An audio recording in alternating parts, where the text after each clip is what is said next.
people say, well, that old African culture is old. We don't need it anymore, King. That's old African culture. I say, well, everything we do today is old European culture, so why not use some African culture just to try it out a little bit? It's all the same. It's all old culture. Who practices anything new? You know, for me, it starts when I start to make that curve out there on the highway and you see the Oyotunji sign and you turn there and you start heading down what I call Sedgman Highway. You know, hey, it's nice and smooth. You can make it down that road. To the village. As we began to come down Safari Road, that hole in our soul began to be filled up. The minute you park and walk through this gate, the realization that you are in hallowed ground, you know, especially when you understand what people went through to make this happen. We complain. This is nothing compared to what they had to do. The number one fundamental of being an African is work. Why do you think they brought us here? To work. I'm one of the founders. That's it. We carved this out of the wood with a machete. That's it, that's it. Folks who were here when they didn't even have running water, folks had to carry water. No cable, no television, no electricity. We had outhouse, and we did all right. And we are a direct reflection of what they do in Africa, which is our culture, our history, our ancestors, ancient times. But the people are bringing the culture with them. You know, got Sierra Leone, you got Igbo people, probably some Yoruba mixed in. Without the ancestors' emphasis on survival, then no one would be here. Survival and to be able to thrive. You have to learn the lessons from the past. So the girl was catching a lot of spirits back here. So there's a lot of spirits back here.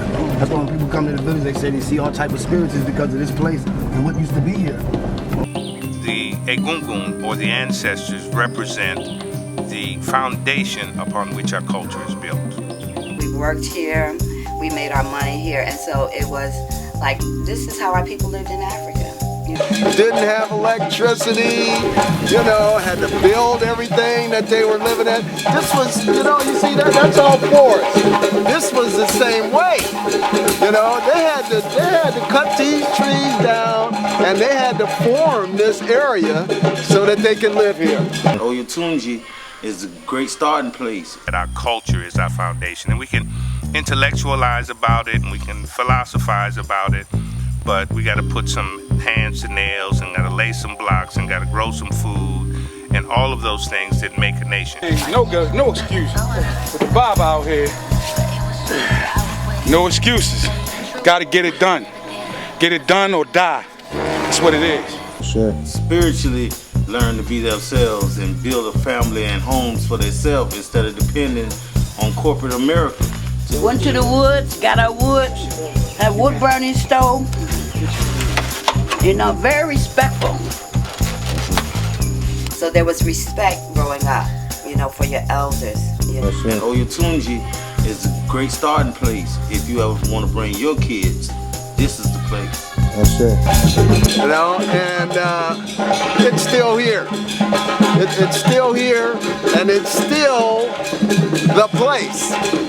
I mean, the place. If African Americans are really interested in finding out who they are, where they came from, you know, and probably feel like they don't have a place like Chinese have Chinatown, and, you know, everywhere you go around America, ethnic groups have their place.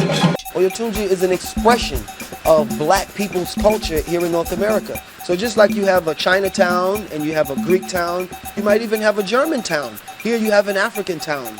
It's the only one in North America, and I wish there were more. You know, and I'm sure most African Americans don't even think of themselves as having a place, but here it is.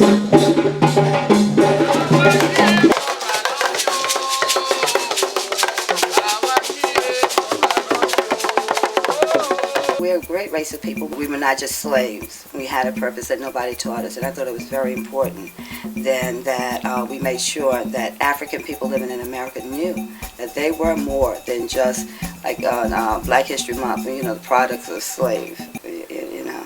The point being is that civilization was born in Africa. The first civilizations were African. When the cultural wars began, we were cast into prison camps. And don't forget where you come from. You know, to find out the great things that we were not taught in school that our African ancestors did. It's about your culture. Examine your culture that you're studying. A life-changing experience. This was really, really, really life-changing for me. I enjoy it. It's awesome. It's awesome every time I come. I'll be back in a week. And I'm just one of the fortunate ones that got hooked up, got connected, learned to appreciate my ancestors through this place.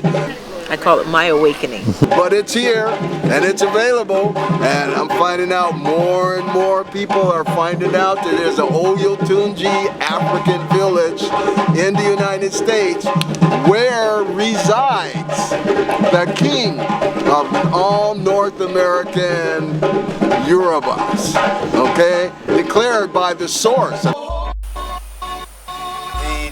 Iroquois nation has a saying whereby they live for the 7th generation. They do everything they do is for 7 generations down the road. We have to get out and work right alongside the people. If the people are working, we right there working, at least to get them going, and then we fall back and do other things. And so in the community, we look forward to having people really become conscious in terms of creating the foundations, the building blocks for self-determination. Our Oba has taught me how to chop wood, and I didn't know because I'm a Florida girl. So, but this is the actual women doing the work, showing that women really do build the game. I never had to chop wood. We just turn on the switch and we get heat. Come to Oyotunji, work with the Oba. It's the highest form of resistance. Wow. My heart beating like I just took it. Wow. We can't do too much talking. Action, production. And so we look to nature when we're talking about utilizing the ancestral culture and then bringing it into practicality, or bringing it into the practical world. Aqui nesse baile, olha só o que ela faz. You know, and our new king, our new Oba, is carrying on. One of the reasons to live a few years more is to see the ongoing saga of this place and its determination to live out its creed, to live out its reason for being. And that's all the energy that's going in to make this place what it was designed to be by the very beginning in the mind of its founder, who did all the sacrificing to make sure that Oyotunji exists and it stands here. You do come from a line of powerful people. In the streets, they pick up all the street stuff. The drugs, the cussing, the disrespect, that's what they pick up in the streets.